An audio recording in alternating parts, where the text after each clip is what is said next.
Y por acá seguimos, mis hermanos, hablando de este tema tan importante en esta mañana como lo es el temor de Jehová, que encierra, por supuesto, nos dice que cuando nosotros somos temerosos de Dios, somos sabios e inteligentes, porque el principio de la sabiduría es el temor de Jehová.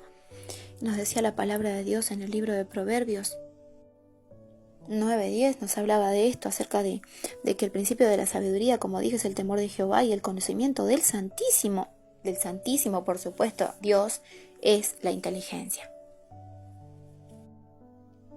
Entonces tenemos que en esta mañana reflexionar acerca de si realmente estamos siendo temerosos de Dios.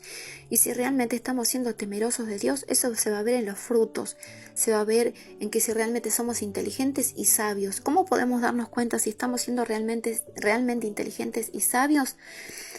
Por ejemplo, si nosotros nos enfrentamos a alguna tentación, estamos en este mundo y sabemos que en este mundo está lleno de tentaciones y que Satanás, el diablo, el adversario de nuestras almas, anda como león rugiente buscando a quien devorar. Y a esos quien devorar, sabemos que los primeros en su lista somos nosotros, los hijos de Dios, porque Él nos quiere hacer caer. Si realmente nosotros amamos a Dios, cuando esa tentación venga, no nos vamos a quedar esperando a ver si podemos vencer la tentación, sino que nosotros vamos a tener que huir de esa tentación. En la Biblia le pasó una situación muy particular a un personaje muy conocido de la Biblia, a alguien que era muy temeroso de Dios.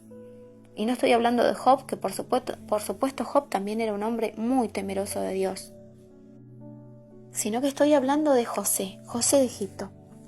Ya sabemos todos la historia de José. Si alguno no la sabe, bueno, un día de esto la podemos hablar, si ustedes quieren. Es una historia muy hermosa, una historia de perdón, pero también es una historia donde José tuvo que soportar muchas cosas, tuvo que aguantar muchas cosas y también tuvo que enfrentarse a la tentación.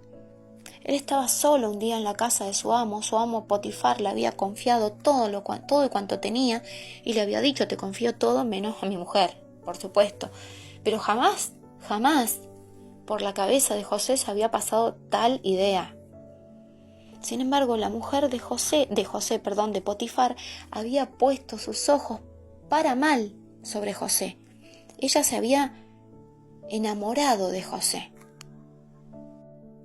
O quizás no estaba enamorada, pero estaba como prendida de él, porque se dice que José era una persona muy apuesta. Aprovechó la oportunidad cuando su esposo se fue a trabajar y no había nadie en la casa, y se lanzó sobre José, y no lo tentó una sola vez, sino que fueron muchas veces. Pero cada vez que ella se acercaba para querer hacer caer a José, a este siervo de Dios, temeroso de Dios, él hacía lo mismo, salía huyendo. Él le decía: ¿cómo podré hacerle yo tan grande mal a Dios? Primeramente decía él: bueno, a tu esposo, que me tiene tanta confianza. Eso es en segundo lugar. Y primeramente, ¿cómo voy a poder hacerle tanto daño a Dios, que me ha dado tanto? Decía José. De ninguna manera. Tal así fue que en una de esas ocasiones, cuando esta mujer lo buscaba para hacerlo caer en tentación, ella dice que le arrancó la ropa, porque José salió corriendo, huyendo. Y a eso volvemos, a ese punto. Si nos encontramos con una tentación de este tipo, claro que tentaciones hay muchas. Tentación a robar, porque capaz hay algo que está tirado y no es tuyo. O capaz te pasa como a José, que está la tentación ahí, como quien dice, servida en bandeja. A José le pasó con una mujer en carne y hueso, que se estaba ofreciendo, pero él le decía que no, porque él amaba tanto a Dios que tenía temor de entristecer su corazón. No porque él fuese un monstruo que lo va a castigar, como decíamos en el video anterior, sino porque el amor de José por Dios era muy grande. Él sabía que Dios estaba con él en todo lo que él hacía. Él no le podía entristecer de esa manera el corazón al Espíritu Santo. Él quería con sus actitudes cada día alegrar el corazón de Dios. Así también nosotros Todos los días nos vamos a enfrentar a diferentes tentaciones. Como recién dije, quizás la tentación de obtener, de tomar algo que está ahí, que no es nuestro, pero que nadie nos está mirando y parece que nadie me va a ver si lo saco. O quizás la tentación de entrar a esas páginas prohibidas, que sabemos que no está bien mirar, que no tenemos que hacerlo como hijos de Dios. O cuando te peleas con tu pareja, con un amigo, con un hermano, tu madre, tu padre, con un compañero de trabajo, el compañero de la escuela, en la universidad, y tenés ganas de decirle, como quien dice, todas sus verdades. Pero vos sabés que sos un hijo de Dios. Vos sabés que si no le pones freno a tu lengua, podés llegar a decir cosas de las cuales después te vas a arrepentir muchísimo. Y por ese temor que tenés a Dios, por ese temor de no fallarle a aquel que envió a su Hijo unigénito a la cruz por nosotros, por ese temor de no contristar el corazón del Espíritu Santo, te vas a quizás a morder la lengua, pero no vas a decirle nada. No va a salir de tu boca una sola palabra de maldición. Porque tenemos, gracias a Dios, dice la palabra del Señor, que Dios no nos ha dado un espíritu donde nosotros no nos podamos frenar, donde no nos podamos refrenar, sino que tenemos un espíritu de poder, de amor y de dominio propio. Y justamente esas tres cosas son las que hacen que nosotros podamos tenerle temor a Dios y demostrarle a Dios que nosotros le tememos en amor, obedeciendo su palabra y haciendo las cosas a la manera de Él y no a la nuestra, porque Él nos dio un espíritu de poder, de amor y de dominio propio. Y estas cosas son justamente para vencer todas esas tretas de Satanás, todas esas trampas que el enemigo nos coloca para que nosotros entristezcamos el corazón de Dios.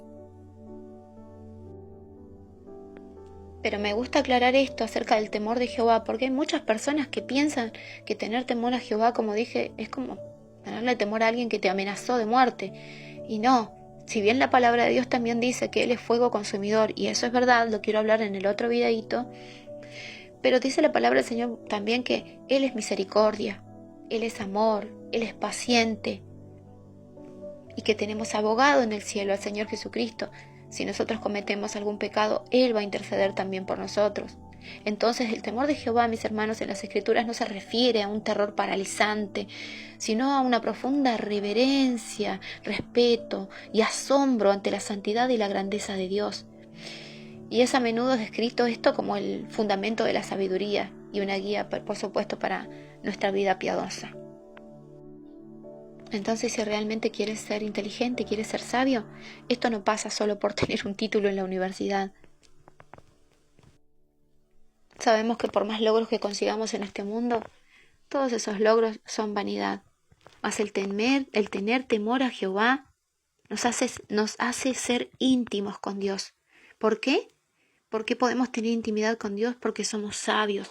Cuando buscamos tener intimidad con el Altísimo, somos sabios, somos inteligentes. Proverbios 8:13 nos habla de esto que hablábamos recién acerca del temor de Jehová, es aborrecer el mal, la soberbia, la arrogancia, el camino malvado, la boca perversa. Todo eso dice Dios que Él lo aborrece. Entonces, si realmente tenemos temor de nuestro Dios, de ese Padre tan amoroso, tan misericordioso que tenemos, nos vamos a alejar de todas esas cosas. Vamos a aborrecer el mal. Lo vamos a aborrecer en todo el sentido de la palabra. No vamos a ser soberbios ni arrogantes. Vamos a evitar los caminos que nos llevan a hacer cosas malas. Vamos a evitar tener una boca que maldiga, porque vamos a recordar que Dios aborrece todas esas cosas. El Salmo 111, capítulo 111, sí, versículo 10, también nos recuerda que el principio de la sabiduría es el temor de Jehová, como también lo dice el proverbio. Y buen entendimiento, dice la palabra, tienen todos los que practican sus mandamientos. Su loor permanece para siempre. Y miren qué precioso este proverbio, Proverbios 19:23. El temor de Jehová es para vida, y con él vivirá lleno de reposo. El hombre no será visitado del mal. Miren qué lindo, lo leemos de nuevo. El temor de Jehová es para vida, y con él vivirá lleno de reposo el hombre. No será visitado del mal. Recordemos que el Señor guarda las almas de sus santos.